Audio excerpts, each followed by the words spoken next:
நான் இன்னைக்கு காஞ்சிபுரம் இட்லி எப்படி பண்ணணும்னு சொல்லி தரப்போறேன் எல்லாருக்கும். அது வந்து பெருமாளுக்கு நெய்வேத்தியம் பண்ற இட்லி. அது நாளைக்கு தான் பண்ண போறோம். ஆனா முன்னாடியே அது எப்படி ரெடி பண்ணணும்னு உங்களுக்கு நான் சொல்லி தரேன்.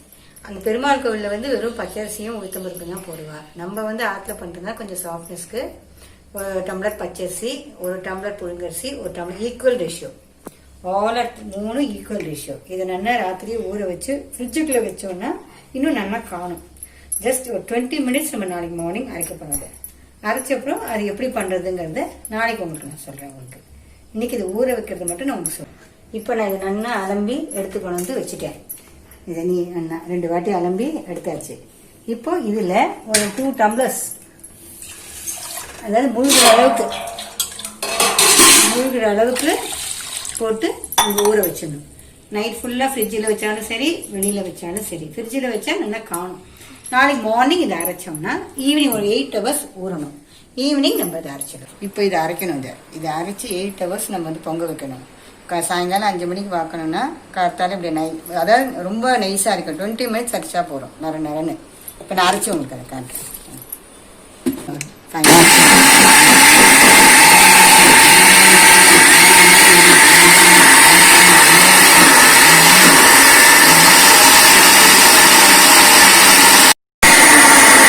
இப்போ இதுலேயும் நம்ம உப்பையும் போட்டு இன்னும் ஒரு வாட்டி சுற்றிட்டோம். வேணுங்கிற அளவுக்கு நமக்கு எவ்வளோ தேவையோ உப்பு போட்டு ஒரு 2 மினிட்ஸ் ஒரு சுற்றிட்டா ரெடி.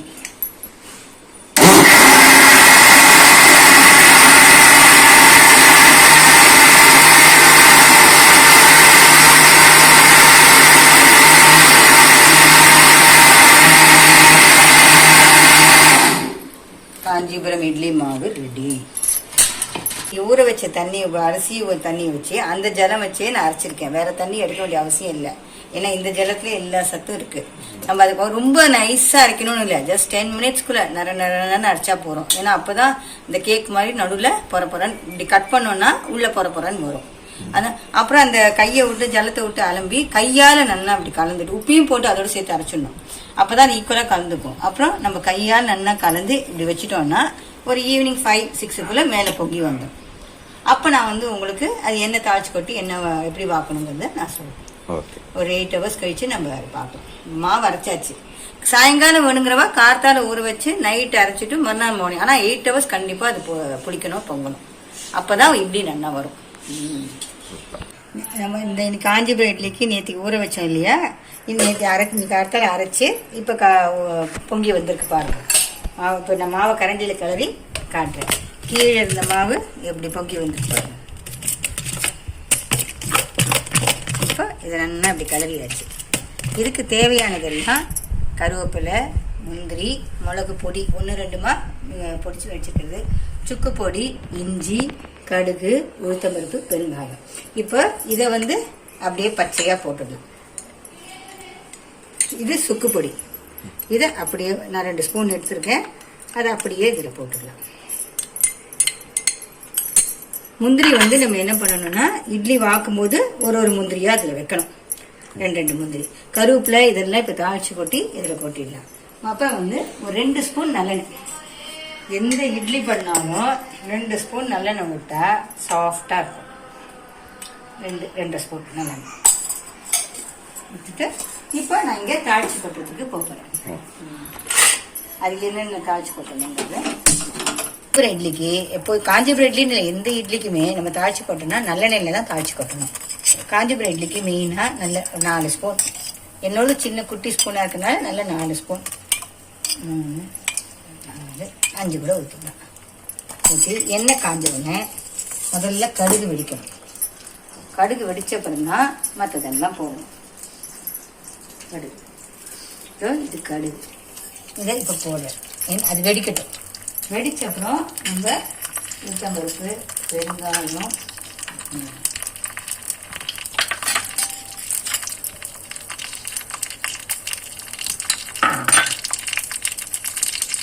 கடுகு வெடிக்கணும்.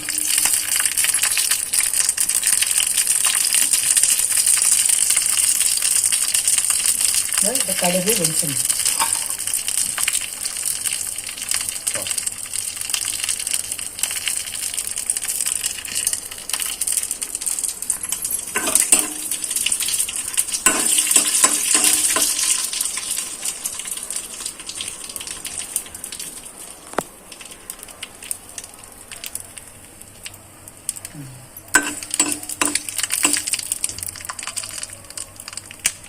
வெடிக்கிற சத்தம் கேட்குறதா? கடுகு டப்பு டப்புன்னு மேலே வெடித்து மேலே வருது பாரு கடுகெல்லாம். சத்தம் கேட்குறதா வெடிக்கிறது? இப்போ இந்த உளுத்தம்பருப்பை போடணும். உளுத்தம்பருப்பை ரொம்ப வறுத்துடக்கூடாது, பொன்னிறமாக வறுக்கணும், ப்ரௌன் கலராக.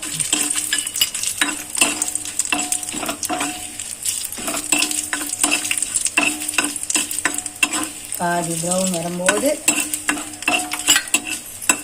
இஞ்சி,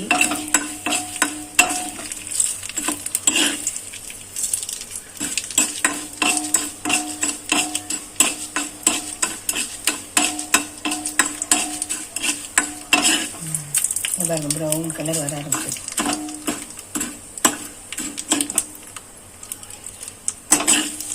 பார்த்தீங்களா ப்ரௌன் கலர் வருது இல்லையா? இப்போ இஞ்சி இஞ்சி இஞ்சி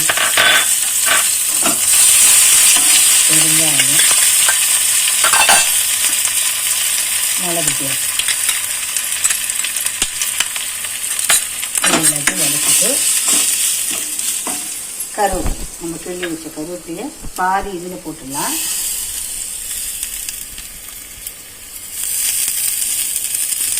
பாதி இதில் போட்டுட்டு பாதி பாருங்க அது இதில் எல்லாத்தையும் ஒன்றா போட்டு இப்போ நம்ம கலந்து இட்லி வாக்கணும்.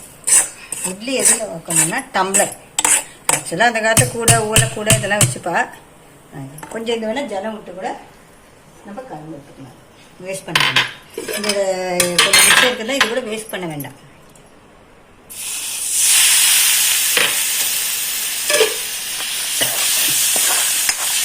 இந்த பாட்டிலாம் இழுப்பச்சட்டியில் இருக்கிறத வேஸ்ட் பண்ணாமல் இதை ஊற்றிடுவோம். உங்களுக்கு யார் சொல்லி கொடுத்தது சமையல் சொல்லுங்க? மேக்ஸிமம் எங்கள் பாட்டி. எங்கள் பாட்டியை பார்த்து பார்த்து கற்றுக்கிட்டேன். உங்கள் பாட்டி எந்த ஊர்? எங்கள் பாட்டி கும்பகோணம், தஞ்சாவூர். தஞ்சாவூரா? நீங்க பாட்டி பார்த்து உங்க அம்மா கிட்ட இருந்து அம்மாட்டேன்னு கத்துட்டேன். அம்மாட்டேன்னு இதெல்லாம் எப்படி பண்றது, அம்மா பாட்டி. நாங்களாம் அந்த காலத்துல 9 வயசு 8 வயசுலேருந்து சமைக்க ஆரம்பிச்சிட்டோம். அப்படிங்களா? ஏன் அப்படி சமைச்சு? இதுல பிராமின்ஸ்ல இது இருக்கனால கொஞ்சம் கொஞ்சமா கத்துட்டேன். அதெல்லாம் சரியா வரல, அப்புறம் ஒண்ணா கத்துட்டேன். உங்க பாட்டி நல்லா சமைப்பாங்களா? சமைப்பா. எப்படி அதாவது இந்த மாதிரி அந்த காலத்துல டிஷ்ஷஸ் தான் சமைப்பா. என்னென்ன ஐட்டம் பண்ணுவாங்க? அது அந்த காலத்துல இந்த மாதிரி சப்பாத்தி இதெல்லாம் கிடையாது. முக்காவாசி இட்லி, தோசை, உப்புமா, பொடி கொழுக்கட்டை. அமாவாசையான அரிசி உப்புமா பொடி கொழுக்கட்டை பண்ணுவா, அடை பண்ணுவா, இந்த மாதிரிதான் பண்ணுவா. எங்களை அந்த காலத்துல சப்பாத்தி இதெல்லாம் கிடையாது. ரொம்ப இந்த மாதிரி காஞ்சிபுரம் இட்லி, கொழுக்கட்டை, பொடி கொழுக்கட்டை, சரி, இட்லி, தோசை இதெல்லாம் பண்ணுவா. அந்த காலத்துல அரைக்கிறதுக்கு மிஷின் இருக்காது. நீங்க என்ன பண்ணுவீங்க? ஆட்டுக்கல்ல அரைப்பீங்க. நல்லா ஆட்டுக்கல் அரைச்சி அரைச்சி அரைச்சி அது வாங்க டேஸ்ட். சட்னிலே அம்மி ஆட்டுக்கல் தான் இந்த காலத்துல. அந்த காலத்துல உங்களோட டெய்லி மெனு என்ன இருக்கும்? டிஃபனுக்கு என்ன இருக்கும்? லஞ்சுக்கு என்ன இருக்கும்? டிஃபனுக்கு முக்காசி இட்லி, தோசை, உப்புமா, ரவா உப்புமா. சேமியா கூட அவ்வளவு இருக்காது எனக்கு தெரிஞ்சு. சரி, முக்காசி இட்லி, தோசை, உப்புமா, பொடி கொழுக்கட்டை, அரிசி உப்புமா தான் மேக்சிமம். அரிசி உப்புமா முக்காசி நாள் அரிசி உப்புமா தான். அமாவாசை 4 கிழமைனா அரிசி உப்புமா. சரி, இப்ப இது காஞ்சிபுரம் இட்லி வந்தாச்சு. இது என்ன பண்ணணும்னா, இப்போ இந்த இட்லி 4 டம்ளர்ல வாக்கணும். அந்த காலத்துல அந்த ஓலை கூட கப்பெல்லாம் இருக்கும், நம்ம இருக்கிறதுல வாக்கணும். அதுக்குள்ள ஒரு முட்டை எண்ணெய். எதுக்கு எண்ணெய் ஓடுறோம்னா இந்த டம்ளர்ல ஒட்டிக்காம இருக்கிறது, சாஃப்ட்னஸ் கொடுக்கும். நல்லெண்ணெய் மெயினா சாஃப்ட்னஸ் கொடுக்கும் இட்லிக்கு. போட்டுட்டு இது நல்லா கையால நல்லா கையை அலமிட்டு நல்லா கையால தடவணும். எதுவுமே கொஞ்சம் கையால பண்ணாதான் எதுவுமே நல்லா இருக்கும். பசங்களுக்கு சாதம் ஊட்டுறது கூட அவ கையில நமக்கு ஸ்பூன்லாம் ஊட்டுறதுலாம் வேஸ்ட்டு.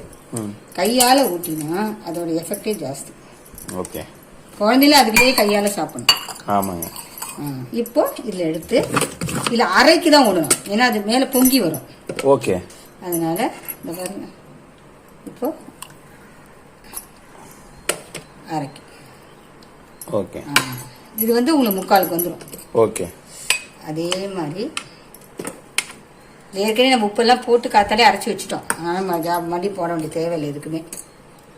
அதே மாதிரி எல்லாம் தாளிச்சதால இந்த கலர் வருதா? மிளகு மிளகு மிளகு கலர் வருது. அந்த டேஸ்ட் அந்த மிளகு சில பேர் முழுசா போடுவா, முழுசா போட்டா பசங்க எல்லாம் சாப்பிடாங்க, துப்பி துப்பி விட்டுடும். மிளகு எதுக்கு? நல்ல ஒரு ஜீரணத்துக்கு. மிளகு சுக்கு பொடி மாதிரி ஜீரணம் எதுவுமே கிடையாது.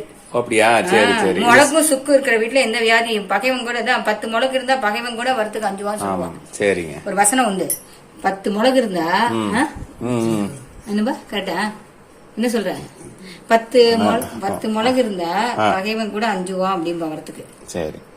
இப்ப என்ன அது 4 முந்திரி வேணுங்கிறாலும் இது வந்து சும்மா அடிஷன் தான். நம்ம அடிஷன் தான், ஒரு டெக்கரேஷன், ஒரு டெக்கரேஷன்ல குழந்தைகள் அப்பதான் சாப்பிடும். டாப்பிங் சொல்லுவாங்க. டாப்பிங் அது டாப்பிங். இது வறுத்ததா? இந்த வறுத்த நெய்ல வறுத்த நம்ம எடுத்து வச்சிடலாம். இப்ப ரவா இட்லிக்கு வைக்கிறோமா, இதெல்லாம் நம்ம இஷ்டம். ஆமா.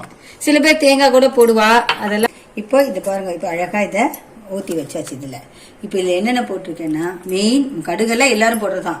இந்த இட்லி ஸ்பெஷாலிட்டி என்னன்னா, மிளகு, சுக்கு பொடி, இஞ்சி, முந்திரி, நல்லெண்ணெயில பண்ணிருக்கோம். மெயினா இதுல நல்லெண்ணெயில தாளிச்சு கொட்டி எல்லாம் பண்ணிருக்கோம்.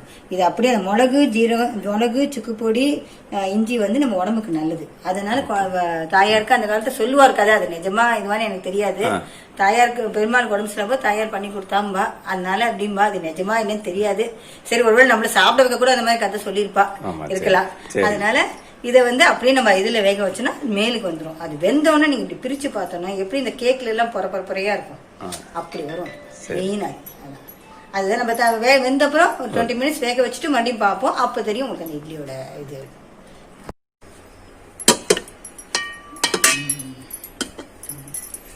இப்போ இதை வச்சாச்சு உள்ள குக்கருக்குள்ள. இப்போ 20 மினிட்ஸ் அது வேகட்டும். 20 மினிட்ஸ் வேணும்னா அதுக்கு அதை எடுத்து பார்த்தோம்னா நம்ம அது தெரியும். இப்போ நம்ம வந்து இந்த இதுக்கு தொட்டுக்க நான் டொமேட்டோ சட்னி பண்ணியிருக்கேன். அது நம்ம வந்து நிலக்கடலை சட்னி பண்ணிக்கலாம், தேங்காய் சட்னி பண்ணிக்கலாம். சில பேர் வெண்ணெய் கூட சாப்பிடுவாங்க. அந்த மாதிரி ஏன்னா மிளகு எல்லாமே இருக்கிறதுனால, சுக்கு பொடிலாம் இருக்கிறதுனால சாப்பிடுவா. பசங்களுக்கு என்ன பிடிக்குதோ அதுக்கு ஏற்ற மாதிரி நம்ம பண்ணிக்கலாம். நான் பண்ணியிருக்கிறது டொமேட்டோ சட்னி, வெறும் டொமேட்டோ வித்தவுட் ஆனியன். இது நம்ம 4 கிழமை கூட பண்ணலாம். எனக்கு இதுல வந்து வெங்காயம் கிடையாது, பூண்டு கிடையாது. ஒரு அமாவாசை, ஒரு 4 கிழமைக்கு இந்த மாதிரி ஈஸியான வேலை. இந்த டொமேட்டோ சட்னி பண்றத பத்தி இன்னொரு வீடியோல சொல்லணும் இல்லையா? அது பண்ணினா தானே தெரியும். இன்னொரு வீடியோல நம்ம எதுக்குடா பண்ணுவோம், எதுக்காக தோசைக்கு எதுக்காக பண்ணும்போது பண்ணிக்கலாம். இப்போ இது எப்படி வெந்திருக்குன்னு பாக்கணும்னா, இப்படி குத்தி பார்த்தோம்னா இதுல ஒட்டக்கூடாது. வெந்திருக்குன்னு அர்த்தம். இல்லைன்னா என்ன பண்ணலாம்னா கொஞ்சம் ஜலம் எடுத்துட்டு கூட அதுவும் பண்ணலாம். இந்த மாதிரி இதுல இல்லாதவங்க இது கையில தண்ணியை தொட்டுட்டு இதை தொட்டா கையில ஒட்டாதுமா. அதான் பதம். சரிங்க. இப்போ இதை ஆஃப் பண்ணிட்டு அப்படியே இந்த சுவிட்ச் ஆஃப் பண்ணிட்டு நாங்க இப்போ இதுல இருந்து ஒன்னொன்னா எடுத்துக்கணும்.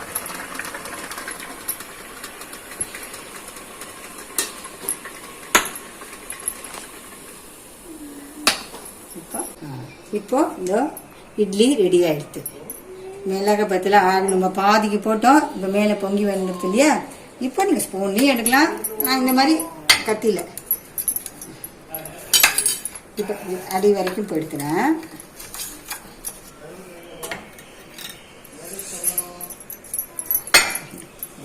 மெதுவா பண்ணலாம். மெதுவா பண்ணுங்க, பொறுமையா. உடனே மூணு பண்ணுங்க, அது ஒன்றும் பிரச்சனை இல்லை. பார்த்தீங்களா? இட்லி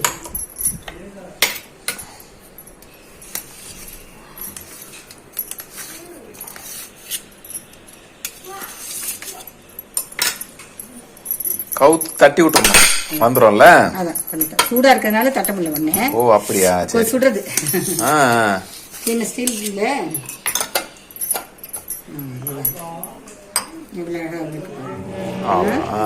கேக் மாதிரி இருக்கு. அதான் அப்ப கடைசி உங்களுக்கு பிச்சு காட்டுறது மஃபின்ஸ் கேக் மாதிரி இருக்கு.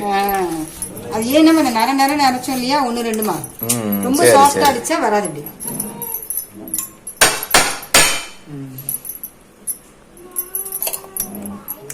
அந்த வாசனையே பாரு, அப்படியே அந்த மிளகு ஜீரக வாசனை. நெய்யும் விட்டுக்கலாம், சில பேர் நெய் விட்டு குழந்தைகளுக்கோசம் கொடுக்கலாம். Very good.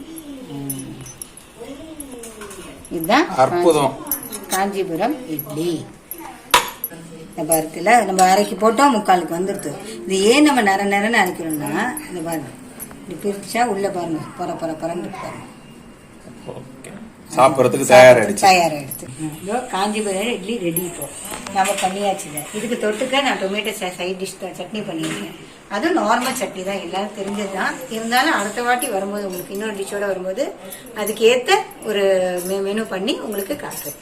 இதான் என்னோட இது காஞ்சிபுரம் இட்லிங்கிறத இது எல்லாரும் சாப்பிட்டு பார்த்து இதே மாதிரி பண்ணி பார்த்து எப்படி இருக்குன்னு சொல்லுவாங்க. What have you eaten? Good.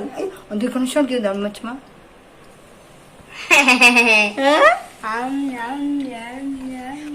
Chapkoti sabra.